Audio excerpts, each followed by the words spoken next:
بسم اللہ الرحمن الرحیم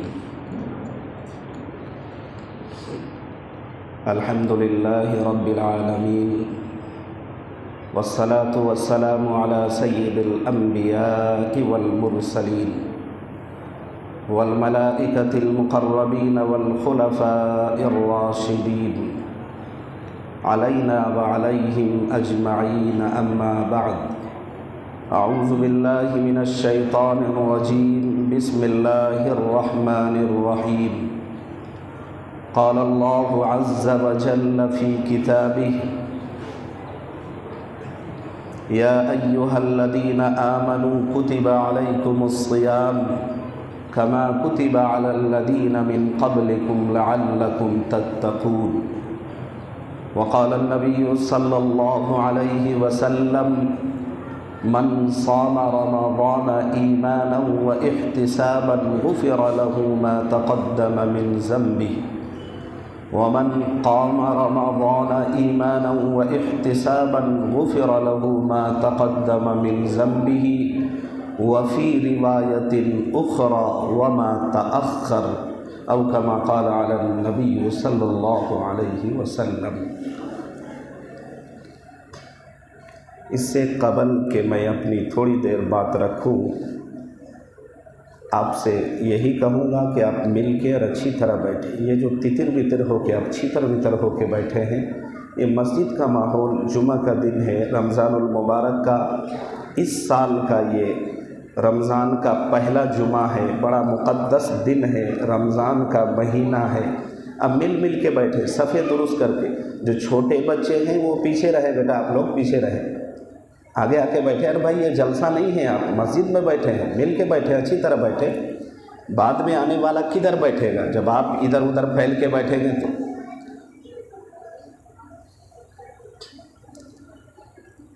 بات شروع کرتا ہوں، تھوڑی دیر بات کروں گا، لیکن دھیان سے سننا اور عمل کی نیت سے سننا، انشاءاللہ سب کو فائدہ ہوگا۔ قرآن مقدس کا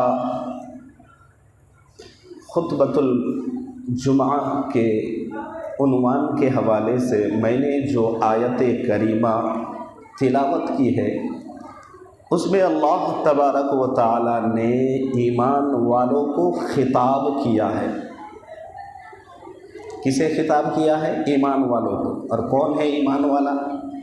ہم جیسے حقیر، فقیر، گنہگار، ریاکار، سیاکار، بدکار، ہم جیسے نالائقوں کو اللہ نے عزت کے ساتھ، احترام کے ساتھ، ایک آدمی کو پتہ ہے کہ یہ آدمی سماج کا اٹھائی گرا ہے، انتہائی ذلیل قسم کا انسان ہے، پھر بھی انسان اس کو بڑی احترام سے پکارتا ہے۔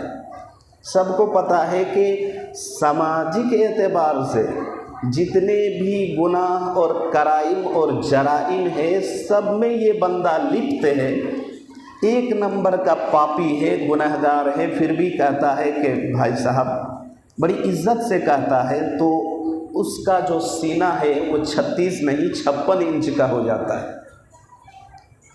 اور اس بندے کو پتہ ہے کہ یہ جو مجھے عزت دے رہا ہے، میں یہ اس عزت کے لائق بالکل نہیں ہوں، لیکن پھر بھی جب اس کو عزت دیا جاتا ہے تو اس کو اچھا لگتا ہے، اور اس عزت کی وجہ سے ہو نہ ہو اس کے ارادے میں، اس کی نیت میں چینجنگ آ جاتی ہے، تبدیلی آ جاتی ہے، آتی ہے کہ نہیں؟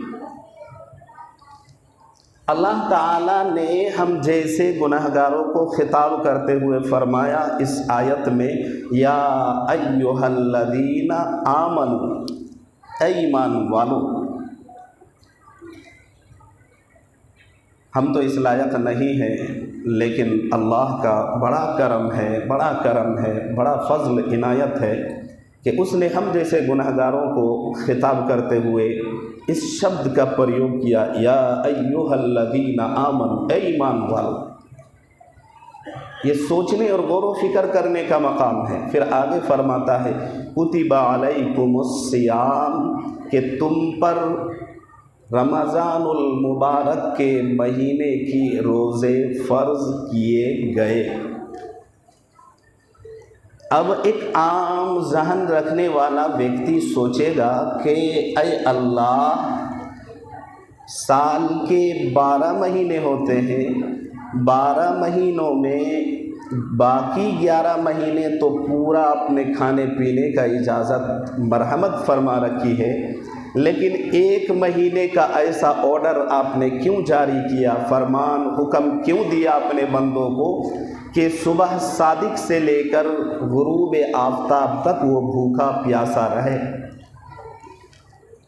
پوچھ سکتا ہے، عام بندے کی ذہن میں یہ بات آ سکتی ہے، تو اللہ فرماتا ہے کتب علیکم الصیام، کہ تم پر روزے فرض کیے گئے، کما کتب علی الذین من قبلکم، اللہ فرماتا ہے کہ یہ جو تم پر روزے فرض کیے گئے ہیں یہ صرف اس امت کے ساتھ خاص نہیں ہے کہ اللہ نے صرف اس امت پر 1 مہینے کے روزے فرض کیے گئے، بلکہ فرماتا ہے اللہ کما کتب علی الذین من قبلکم، کہ تم سے پہلے لوگوں پر بھی روزے فرض کیے گئے تھے۔ نوعیت مختلف تھی، احکام میں قدر فرق تھا۔ جب کسی سے یوں کہا جائے کہ تم سے پہلے لوگ بھی یہ کام کر چکے ہیں تو اب وہ کام کرنا آسان ہو جاتا ہے، ہوتا ہے کہ نہیں؟ اس کو یوں سمجھے چھوڑیں آپ، کوئی ایسا کام ہے جس کام کے بارے میں بالکل بھی نالج نہیں ہے، لیکن اس کام کا کوئی سیمپل، کوئی چیز یا کوئی جانکار آدمی یا کوئی ایسی مشینری سامنے رکھ دی جائے تو اب وہ کام کرنا آسان ہوتا ہے یا نہیں ہوتا ہے؟ تو اللہ تبارک و تعالیٰ نے فرمایا کہ یہ روزہ نئی بات نہیں ہے، تم سے پہلے لوگوں پر بھی فرض کیے گئے تھے۔ تو اللہ تبارک و تعالیٰ نے آگے فرماتے ہوئے اللہ فرماتا ہے لعلکم تتقون، اور اس روزہ کا مقصد بھی بتلا دیا۔ اللہ فرماتا ہے کہ یہ جو روزہ تم کو فرض کیا گیا، اس روزے کی فرضیت کا جو حکم ہے، تو یہ روزہ رکھو گے تو اس سے تم متقی بن جاؤ گے، پرہیزگار بن جاؤ گے، تمہارے دل کی صفائی ہو جائے گی۔ جب تک کسی کام کا، کسی چیز کا مقصد سامنے نہ ہو، اس وقت تک اس کام کی اہمیت نہیں ہوتی ہے۔ ہوتی ہے؟ کسی کو یوں کہا جائے کہ یہ ٹیبلٹ، یہ پین کلر ہے، اس کو کھاؤ گے تو درد ختم ہو جائے گا، تو جب یہ بتا دیا جائے گا کہ یہ پین کلر ہے، اس کو کھاؤ گے تو درد ختم ہو جائے گا، تو اب اس کے لیے ٹیبلٹ کھانا آسان ہے کہ نہیں؟ کہا جائے کہ بھائی انجیکشن لگاؤ گے تو انرجی آئے گا اور توانائی بڑھ جائے گی، توانائی بولے تو طاقت، توانائی آ جائے گی، تو اب اس بندے کے لیے انجیکشن لگانا آسان۔ آپریشن کی ضرورت ہے، جلد کاٹی جائے گی، چیر پھاڑ کا مسئلہ ہے، سرجن لوگ چیر پھاڑ کرتے کہ نہیں؟ چیر پھاڑ کا مسئلہ بڑا دردناک ہوتا ہے، بڑا جو ہے دل دہلا دینے والا ہوتا ہے، باوجود یہ کہ جب اس کو بتلایا جائے کہ بھائی مسئلہ چیر پھاڑ کا ہے اور یہ چیر پھاڑ اگر ڈاکٹر یا سرجن کر دیں گے تو اس سے وہ جو تکلیف ہے وہ تکلیف ختم ہو جائے گی، تو اب اس چیر پھاڑ کے لیے بھی بندہ تیار ہو جاتا ہے، ہوتا ہے کہ نہیں ہوتا ہے؟ تو یہی بات نہ اللہ نے کہا ہے کہ یہ جو 11 مہینہ کھانے کی اجازت ہے اور 1 مہینہ بھوکا پیاسا رہنے کا میرا حکم ہے، آرڈر ہے، اللہ فرماتا ہے لعلکم تتقون، اس 1 مہینے کے بھوکے پیاس سے تم کو جو فائدہ ہونے والا ہے وہ فائدہ بہت بڑا ہے۔ کہ اس سے تم متقی بن جاؤ گے، پرہیزگار بن جاؤ گے، اللہ کے سچے بندے بن جاؤ گے اور اللہ کے سامنے کھڑے ہونے اور پیش کیے جانے کے لائق بن جاؤ گے۔ تو یہ کتنا بڑا فائدہ ہے، بہت بڑا فائدہ ہے۔ اللہ تبارک و تعالیٰ نے اپنے مقدس کتاب عظیم کے اندر، اور آپ یوں بھی دیکھیں اور سمجھیں کہ جتنی بھی عبادات ہیں ان عبادات کا اگر آپ فوکس دیکھیں گے، غور سے سنیے گا، ان عبادات کا اگر آپ فوکس دیکھیں گے تو تمام عبادتوں کا جو نچوڑ ہے وہ یہی ہے کہ عبادتوں سے بندے کے اندر تقویٰ آ جاتا ہے۔ مسئلہ لقوہ کا نہیں، تقویٰ کا ہے۔ تمام عبادتوں کا نچوڑ، مغز تمام عبادتوں کا اگر فوکس آپ دیکھیں گے تو وہ تقویٰ ہی ہے۔ نماز کے بارے میں اللہ نے کیا فرمایا؟ ان الصلاۃ تنہا، یہ روکتی ہے، نماز روکتی ہے کس چیز سے؟ عن الفحشاء والمنکر، بے حیائی سے، برائی سے، غلط کاموں سے نماز روکتی ہے۔ تو غلط کام سے بچے گا، اچھے ماحول میں رہے گا تو تقویٰ آئے گا نہیں آئے گا؟ اللہ فرماتا ہے حج ایسے کرو، فلا رفث ولا فسوق ولا جدال فی الحج۔ اللہ تعالیٰ فرماتا ہے کہ حج ایسے کرو کہ فلا رفث، اس میں بے حیائی بھی نہ ہو، ولا فسوق، اس حج کے معاملے میں دوران درمیان اس کے جانے میں آنے میں وقت گزارنے میں جتنا دن لگے گا، اور پھر حاجی حج کر کے جب اپنے معاشرے میں گاؤں محلے میں آئے گا، ولا فسوق، تو پھر اللہ کی نافرمانی بھی نہ ہو۔ اور آگے فرمایا ولا جدال، اور جھگڑا بھی نہ ہو۔ اب روزہ کا مسئلہ ہے کہ روزہ رکھو، کیوں روزہ رکھے؟ اللہ فرماتا ہے کہ روزہ اس لیے رکھو اور ایسا رکھو کہ اس روزہ رکھنے سے تمہارے اندر تقویٰ آ جائے۔ تو بتانے کا مقصد یہ ہے کہ تمام عبادتوں کا فوکس دیکھنا چاہیں تو تمام عبادتوں کا جو فوکس ہے وہ یہی ہے کہ ان عبادتوں سے تقویٰ کا حصول ہوتا ہے۔ اب سنیں، غور سے سنیں، دھیان رکھیں۔ حضرت مجدد الفسانی رحمۃ اللہ علیہ نے ایک بڑے ہی پتے کی بات لکھی ہے اس مہینے کے بارے میں۔ کیا لکھا ہے؟ انہوں نے لکھتے ہوئے کہا ہے کہ رمضان المبارک کا مہینہ یہ وہ برکت والا مہینہ ہے کہ سال کے 12 مہینوں کی جو برکت ہے اللہ تبارک و تعالیٰ نے اس رمضان المبارک کے مہینے میں پورا سال، پورے مہینے کی برکت اس میں اللہ نے سمیٹ دی ہے۔ سال میں 12 مہینے ہوتے ہیں نا بھائی، تو 12 مہینوں کی جو فضیلت اور برکت ہے، ان 12 مہینوں کی فضیلت اور برکت کو اللہ نے ایک مہینہ رمضان کے مہینے میں جمع کر دی ہے۔ اور آگے اس مہینے کے بارے میں بڑی عجیب بات لکھتے ہیں حضرت مجدد الفسانی رحمۃ اللہ علیہ، آگے لکھتے ہوئے فرماتے ہیں کہ رمضان المبارک کے مہینے کو کچھ اس طرح فضیلت حاصل ہے باقی 11 مہینوں پر، جیسے یوسف علیہ السلام کو اپنے 11 بھائیوں پر فضیلت حاصل تھی۔ یوسف علیہ السلام کے 11 بھائی ایک طرف اور یوسف علیہ السلام کی فضیلت اور فوقیت ایک طرف۔ جس طرح یوسف علیہ السلام کی فضیلت کے سامنے 11 بھائیوں کی کوئی فضیلت اور حیثیت نہیں، حیثیت میں برابر نہیں، اسی طرح سال کے 11 مہینوں کی فضیلت رمضان المبارک کے فضیلت کے سامنے کوئی حیثیت نہیں۔ اور آگے فرماتے ہیں کہ سال کے 12 مہینے ہوتے ہیں، ایک جو بچہ ہوتا ہے اپنی ماں کے پیٹ میں مکمل ہوتا ہے، وہ 9 مہینے میں مکمل ہو کر تیار ہو جاتا ہے۔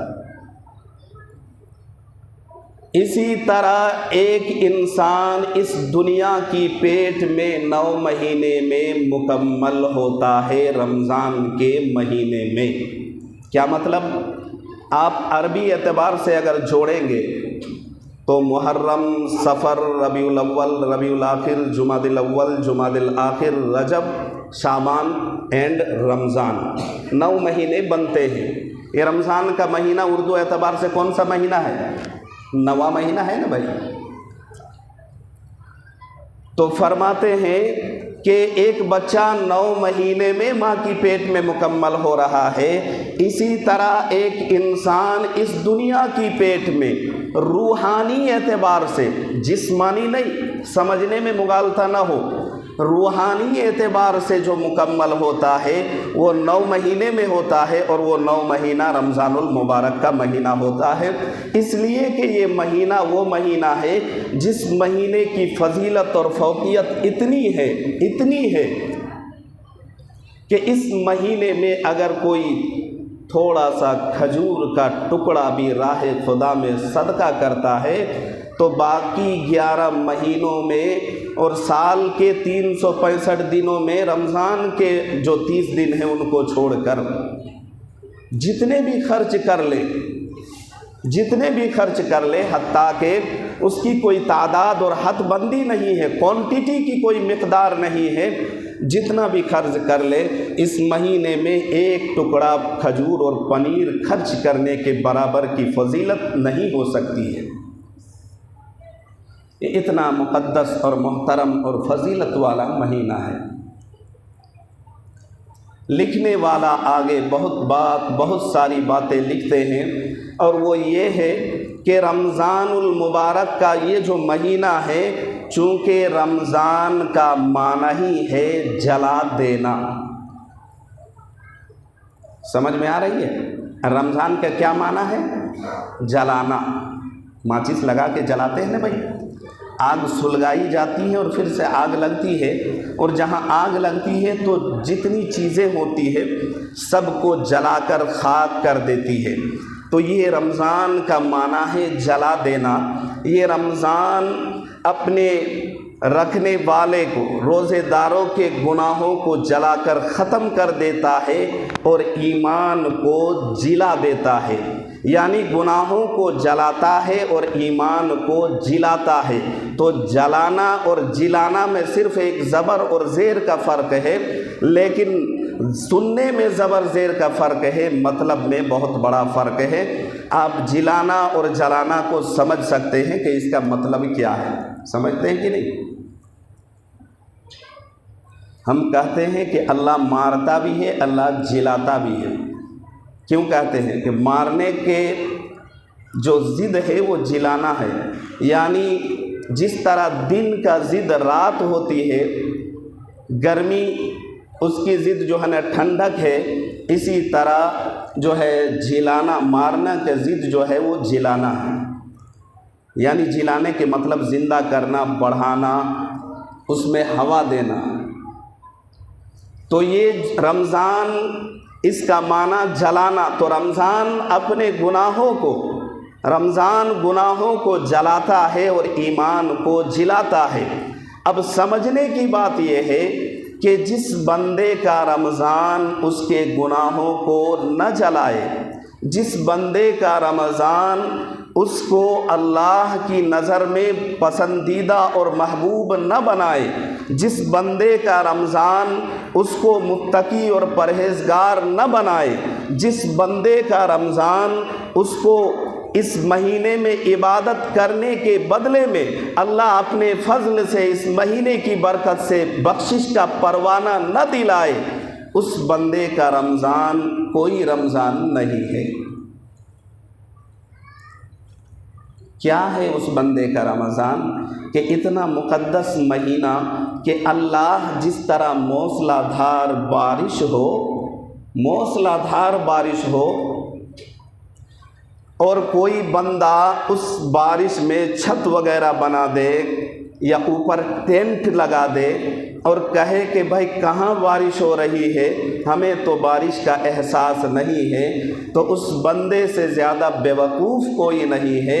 اس کو بے خبر کو خبر ہونی چاہیے کہ بارش موسلا دھار ہو رہی ہے، آسمان سے بھرے بادلوں سے بارش جھما جھم تیز بارش ہو رہی ہے، لیکن تم کو اس کا احساس اس لیے نہیں ہے کہ تمہارے اوپر ایک چھت تنا ہوا ہے، ترپال اور ٹینٹ لگا ہوا ہے۔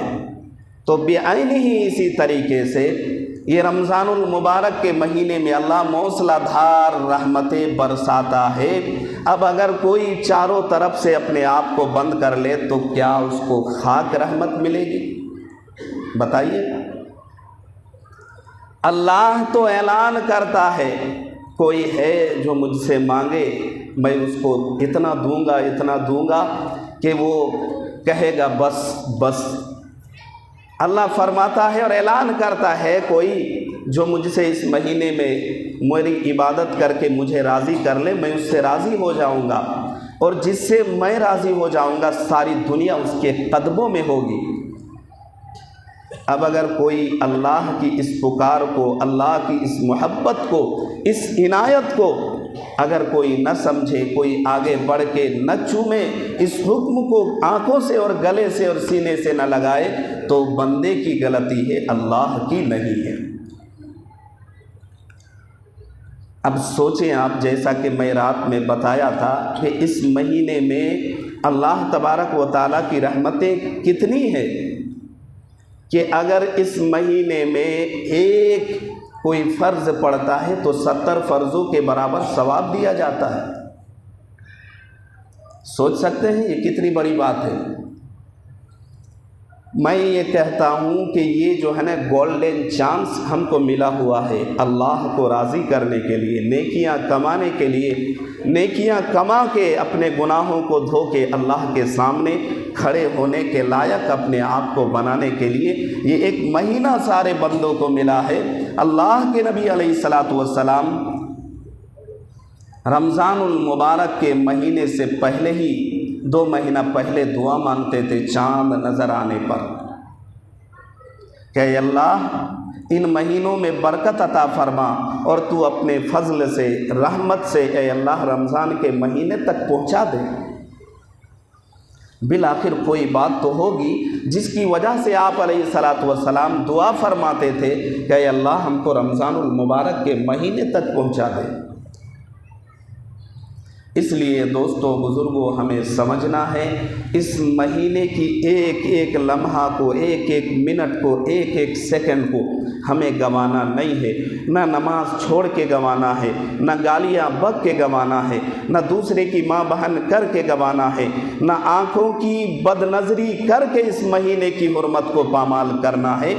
اور دیکھیں، آپ سمجھ سکتے ہیں کہ روزہ صرف بھوکا پیاسا رہنے کا نام نہیں ہے، روزہ دل کا بھی ہوتا ہے، آنکھوں کا بھی ہوتا ہے، پیر کے بھی گناہ ہے، پیر کا بھی روزہ ہے۔ اور آپ سمجھ سکتے ہیں یہ کیا ہے؟ آنکھوں کا روزہ یہ ہے کہ غلط دیکھنے سے اپنی آنکھوں کو، بینائی کو بچا لے۔ پیر کا روزہ یہ ہے کہ غلط دشا کی اور جانے سے اپنے پیر کا روک لے۔ نفس کا روزہ، دل کا روزہ یہ ہے کہ نفس ورگلائے، بہکائے، غلط کام کی اور ابھارے تو نفس کو موڑ کر، دل کو، نفس کو دبا کر، پیروں میں کچل کر گناہوں سے رک جائے۔ یہ تو تقویٰ کا کام ہے۔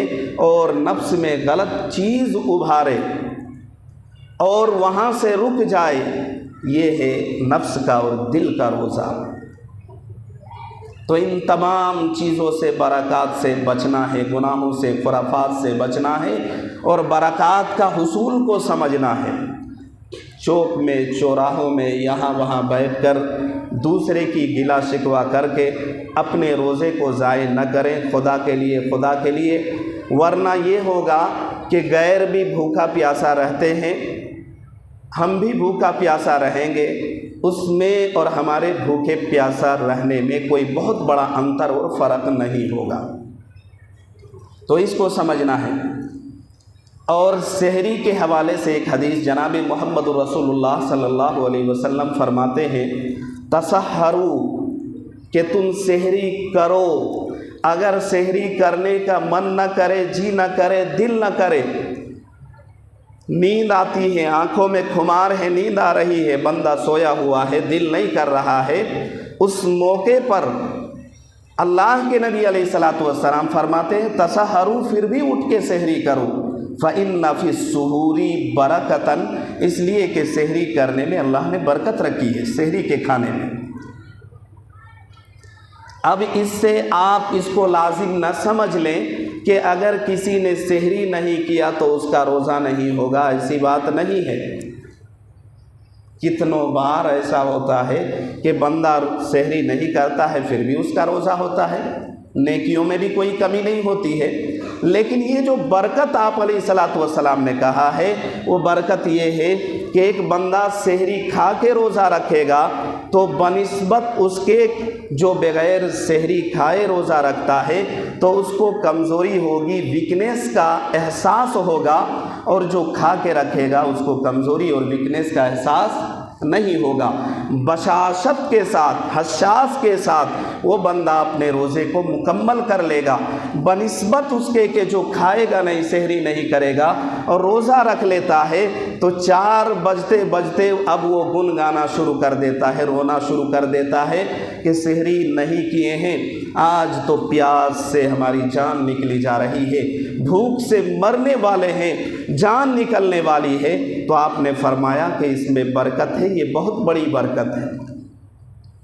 اور میں نے حدیث پڑھی، ہو گیا حدیث پڑھی میں نے، من قام رمضان ایمانا قام یقوم قاما، عربی میں کھڑا ہونا۔ یہ کیا کھڑا ہونا؟ اس کھڑا ہونے سے مراد تراویح کی نماز کا اہتمام کرنا ہے۔ آپ نے فرمایا قام رمضان ایمانا واحتسابا غفر له ما تقدم من ذنبی، جو بھی تراویح کا اہتمام کرتا ہے ایمان کی حالت میں، اچھی نیت کے ساتھ، اللہ پر اچھے گمان کے ساتھ، غفر له ما تقدم من ذنبہ، اللہ تعالیٰ اس کے گناہوں کو دھو دیتا ہے، مٹا دیتا ہے۔ اور یہی حال روزے کا بھی ہے کہ روزہ رکھنے والا اگر اس سال روزہ رکھے گا تو گزشتہ 1 سال کے گناہوں کو اللہ معاف کر دیتا ہے۔ تو یہ بہت بڑی فضیلت ہے، بہت بڑی فضیلت ہے، اور اس مہینے کی بڑی برکات ہے۔ اس لیے میں تمام اپنے نوجوانوں سے، تمام نوجوان بھائیوں سے میں یہ کہنا چاہوں گا، درد دل کھول کر آپ کے سامنے رکھ رہا ہوں کہ خدا را موسم اتنا بھی خراب نہیں ہے، اتنا سخت دھوپ کی شدت بھی نہیں ہے کہ آپ روزے کو پورا نہ کر سکیں، موسم ٹھنڈا ہی ہے، روزہ رکھیں اور دل کی صدق کی نیت سے رکھیں، اللہ پار لگانے والا ہے، بیڑا پار کرنے والا ہے، انشاءاللہ روزہ مکمل ہو جائے گا۔ گزشتہ سال جو لوگ زندہ تھے اس وقت تک اور جنہوں نے یہ نیت کی تھی کہ آئندہ سال زندہ رہوں گا تو روزہ رکھوں گا، وہ بیچارے جا چکے ہیں۔ اس سال رکھیں، آئندہ سال کی ہم نیت کرتے ہیں کہ آئندہ سال بھی اللہ نے ایسے زندہ رکھا، زندگی رہی تو روزہ رکھیں گے۔ اب اتنے لوگوں میں آئندہ سال میں کس کا ٹکٹ گرنے والا ہے، وکٹ گرنے والا ہے، یہ تو اللہ کو پتہ ہے۔ آج جو لوگ مسجد میں بیٹھے ہیں ان میں سے آئندہ سال کا روزہ میں کون کون نہیں رہے گا، ہم میں سے کسی کو پتہ ہے بھائی؟ کسی کو پتہ ہو سکتا ہے آپ لوگوں سے پہلے میری موت ہو جائے، آپ میں سے کسی کی ہو جائے، کس کو پتہ ہے؟ موت اور حیات میں کسی کا قبضہ جمتا اور چلتا نہیں ہے۔ اس لیے میں کہوں گا اہتمام کرے، روزہ رکھے، تراویح پڑھے، نماز پڑھے، قرآن پڑھے، ذکر کرے اور اللہ کو راضی کرے۔ اللہ تبارک و تعالی ہم جیسے گناہگار کے گناہ کو معاف کرے، ہمارے روزے کو قبول کرے، نیک نیتی کے ساتھ جو بھی نیکی کریں گے اللہ اس کو قبول فرمائے، اور میری زبان سے جو بھی باتیں کہلوائی ہیں اللہ تعالیٰ تمام باتوں پر خوب عمل کی توفیق دے۔ وآخر دعوانا الحمد للہ رب العالمین۔